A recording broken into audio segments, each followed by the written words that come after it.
श्रोते हो नमस्कार. वृत्तविशेष कार्यक्रमात आपलं मनःपूर्वक स्वागत.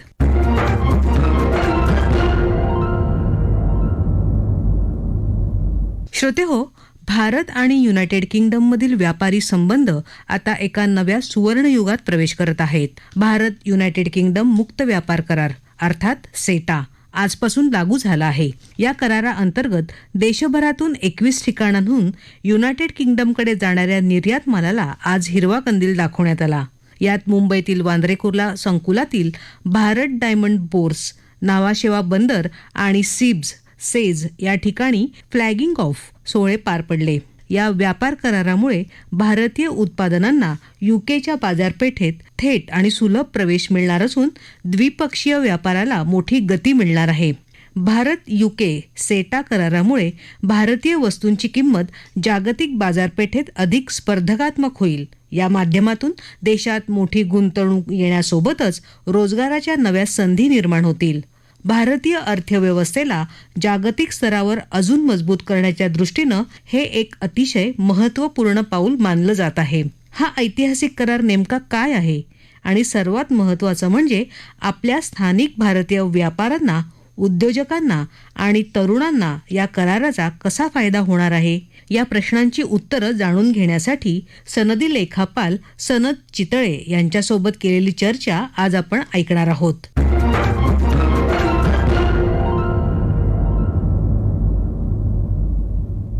नमस्कार चितळे सर, वृत्तविशेष कार्यक्रमात आपलं मनःपूर्वक स्वागत. नमस्कार सर, भारत युनायटेड किंगडम मुक्त व्यापार करार आजपासून अधिकृतपणे लागू झाला आहे. हा करार दोन्ही देशांसाठी ऐतिहासिक का मानला जात आहे? याशिवाय या कराराची मुख्य उद्दिष्ट काय आणि प्रमुख वैशिष्ट्य काय, आणि त्यामुळे हा आधीच्या करारांपेक्षा वेगळा ठरतो? हा करार खरोखरच ऐतिहासिक आहे, कारण आपण जर बघितलं तर स्वातंत्र्यानंतर भारताने एखाद्या G7 म्हणजे डेव्हलप नेशन बरोबर केलेला हा सर्वात व्यापक व्यापार करार आहे. गेल्या वर्षी 24 जुलै 2025 रोजी हा कराराची स्वाक्षरी झाली आणि त्याच्यानंतर एका वर्षाने म्हणजे साधारण 15 जुलै पासून हा प्रत्यक्ष लागू करण्यात आलेला आहे. या कराराचं मुख्य उद्दिष्ट म्हणजे दोन्ही देशांमधील व्यापारातील अडथळे कमी करणे आणि सध्या असलेले सुमारे 56 अब्ज डॉलर किंवा $56 बिलियन ते द्विगुणित करायचं. 2030 पर्यंत ह्याचं लक्ष्य आहे. साधारण म्हणजे 100 ते 120 अब्ज डॉलर्स पर्यंत नेणे. या कराराचं वेगळेपण म्हणजे तो केवळ वस्तूंचा व्यापार पुरता मर्यादित नाहीये, पण यात एकूण 30 प्रकरणं आहेत, ज्यामध्ये सेवा, डिजिटल व्यापार, गुंतवणूक, बौद्धिक संपदा,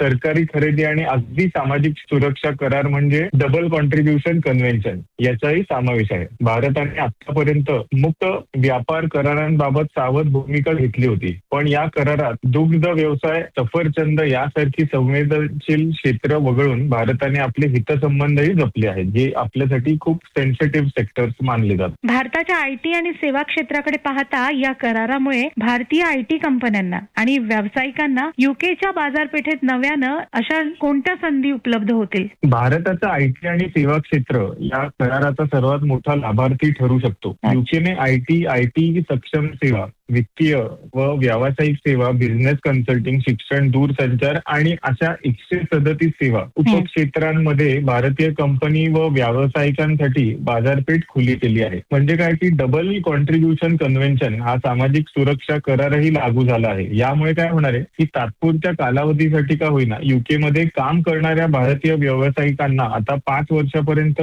युकेचं नॅशनल इन्शुरन्स आणि भारतातील PS असं दुहेरी योगदान द्यावं लागणार नाही. त्यामुळे भारतीय कंपन्यांचे अंदाजे 4,000 कोटी रुपयांची बचत होईल आणि 75,000हून अधिक व्यावसायिक वर 900हून अधिक कंपन्यांना याचा फायदा होईल. आणि त्याच्या अजून अधिक काय की युकेच्या वार्षिक सुमारे $135 बिलियन म्हणजे 135 अब्ज डॉलरची सरकारी खरेदी बाजारपेठही आपल्याला डायरेक्ट ऍक्सेस त्याला दिला जातोय. त्याचा नक्कीच फायदा भारतीय आयटी व सेवा कंपन्यांना सहभागी होण्याची संधी त्याच्यात मिळणार. आणि भारतीय लघु आणि मध्यम उद्योगांना या करारामुळे जागतिक पातळीवर पोहोचण्यासाठी कशी मदत होईल, काय सांगाल? लघु आणि मध्यम उद्योगांसाठी करारात चॅप्टर 19 हे स्वतंत्र प्रकरण ठेवण्यात आलं आहे. या दोन्ही देशात एसएमई साठी संपर्क केंद्र, ऑनलाईन माहिती पोर्टल स्थापन करण्याची तरतूद आहे, जिथून कायदेशीर, नियामक व प्रक्रियात्मक माहिती मिळेल. सीमा शुल्क प्रक्रिया अधिक जलद व पेपरलेस झाल्यामुळे कागदपत्रांचा भार कमी होईल आणि ब्युरोक्रेसी किंवा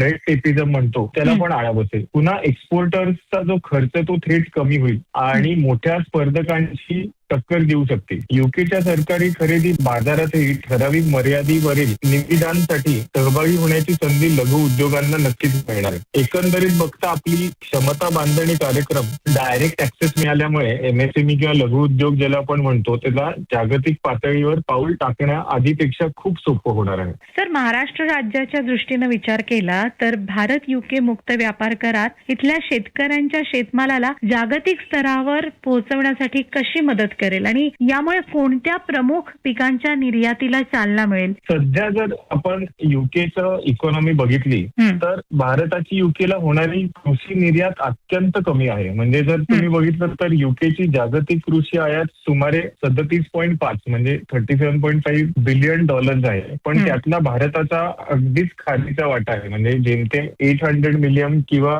800 दशलक्ष डॉलरच्या आसपास आहे. त्यामुळे जर बघितलं तर वाढीला संधी किंवा वाव भरपूर आहे. त्यात आपण महाराष्ट्राचा विचार केला तर नाशिक भागातील द्राक्ष आणि कांदा या दोन प्रमुख पिकांना याचा थेट फायदा होऊ शकतो. शुल्कमुक्त प्रवेशामुळे भारतीय द्राक्ष युकेच्या बाजारात इजिप्त, साऊथ आफ्रिका आणि ब्राझील सारख्या जे आतापर्यंतचे स्पर्धक देशांशी अधिक चांगल्या पद्धतीने स्पर्धा करू शकतील. याशिवाय फळं, भाज्या, धान्य, हळद, मिरी, वेलची यासारखे मसाले आणि आंब्याचा गर, लोणचं यासारखी प्रक्रिया केलेले म्हणजे फूड प्रोसेसिंग ज्याला म्हणतो अन्न पदार्थांनाही शुल्कमुक्त प्रवेश मिळणार आहे. यामुळे रत्नागिरी, देवगड भागातील हापूस आंबा प्रक्रिया उद्योगालाही चालना मिळू शकते.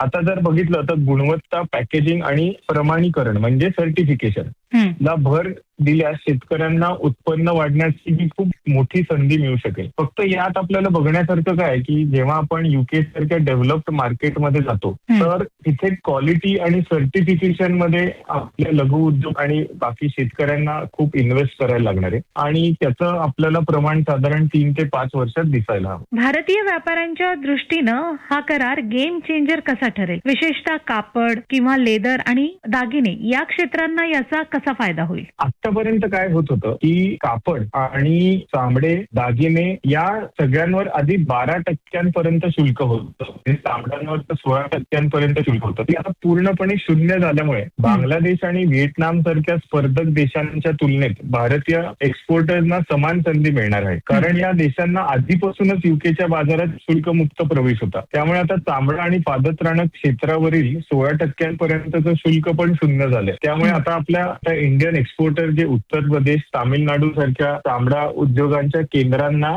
मोठा फायदा होईल. तर महाराष्ट्रात बघितलं तर कोल्हापूर चप्पल सारख्या जीआय म्हणजे आपल्याला जे जीआय मानांकित उत्पादन आहे त्याचा थेट लाभ मिळेल. दागिने, फर्निचर आणि क्रीडा साहित्यावरील पण 4% शुल्कही पूर्णपणे रद्द होणार आहे.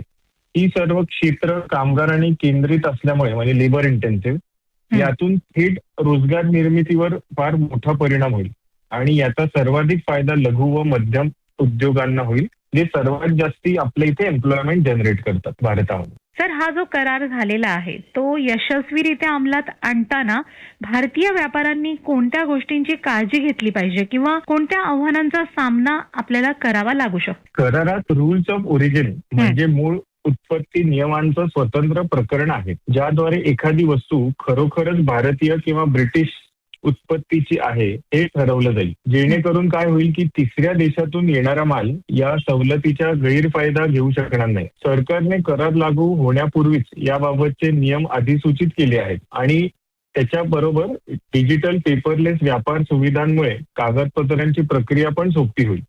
मात्र भारतीय व्यापाऱ्यांनी काही गोष्टींची काळजी घेणं अत्यंत गरजेचे आहे. एक म्हणजे मूळ उत्पत्तीचं प्रमाणपत्र व आवश्यक कागदपत्र व्यवस्थित ठेवणे, अन्यथा काय होऊ शकतं तर शुल्क सवलत नाकारली जाऊ शकते. दुसरं अजून एक महत्वाचं आहे की युकेची गुणवत्ता, सुरक्षा व लेबलिंगचे मानदंड पूर्ण करण्यासाठी प्रमाणीकरणात खूप मोठ्या प्रमाणावर गुंतवणूक करावी लागेल.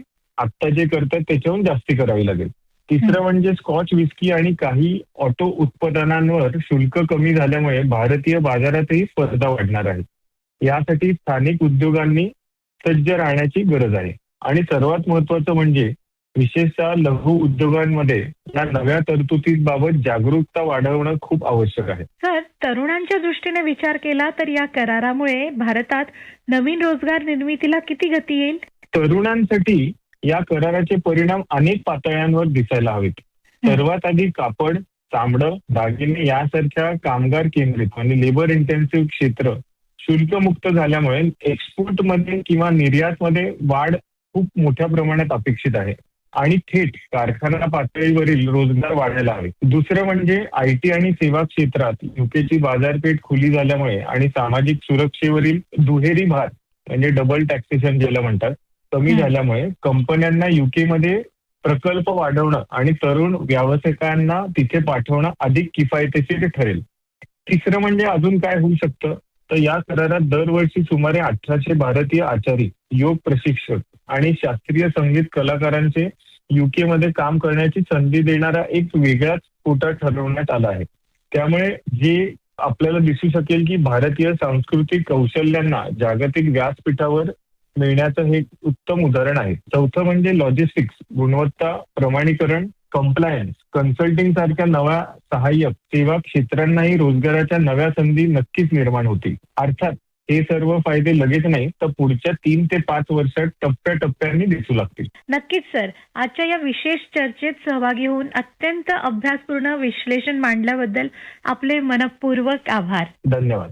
श्रोते हो, भारत आणि युके यांच्यातल्या सर्वंकष व्यापार करारामुळे निर्माण होणाऱ्या नव्या संधीचा लाभ घेण्यासाठी महाराष्ट्र तयार आहे, असं प्रतिपादन मुख्यमंत्री देवेंद्र फडणवीस यांनी आज मुंबईत केलं. भारत आणि युके यांच्यातल्या सर्वंकष व्यापार कराराच्या अंतर्गत आयात निर्यात सुरू करण्याच्या औपचारिक कार्यक्रमात ते बोलत होते. या करारामुळे राज्यात नवे उद्योग, गुंतवणूक सुरू होईल आणि राज्यातल्या जनतेसाठी नव्या संधी निर्माण होतील, असं ते म्हणाले. उद्योग आणि निर्यातीसाठी पोषक वातावरण तयार करण्यासाठी राज्य सरकार वचनबद्ध आहे, याचा पुनरुच्चार त्यांनी यावेळी केला. ब्रिटिश डेप्युटी हाय कमिशनर आणि प्रमुख राजनैतिक अधिकाऱ्यांच्या उपस्थितीत हा सोहळा संपन्न झाला.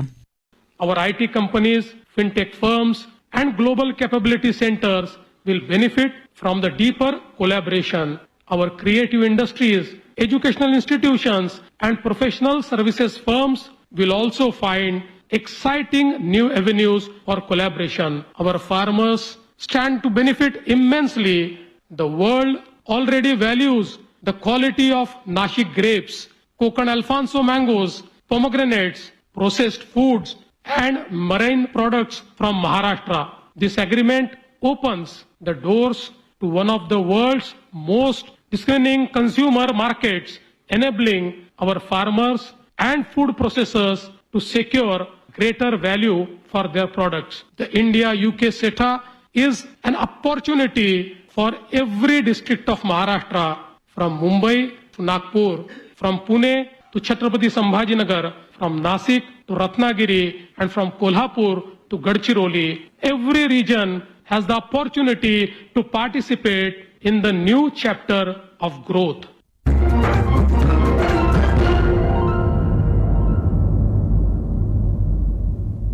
श्रोते हो, आपला वृत्तविशेष हा कार्यक्रम आपण न्यूज ऑन AIR या ॲपवर लाईव्ह ऐकू शकता आणि तसंच आमच्या मुंबई एअर न्यूज या यूट्यूब वाहिनीवर कार्यक्रमाचं ध्वनिमुद्रण आपल्याला कधीही ऐकता येईल. याबरोबरच आपला आजचा वृत्तविशेष हा कार्यक्रम संपला. हा कार्यक्रम आकाशवाणी मुंबईच्या प्रादेशिक वृत्त विभागानं सादर केला. संपादक आणि सादरकर्त्या संगीता गोडबोले, निर्मिती सहाय्य शीतल जाधव, लेखन आणि समन्वय प्रिया नारायण जाधव आणि निवेदन अमिता बडे.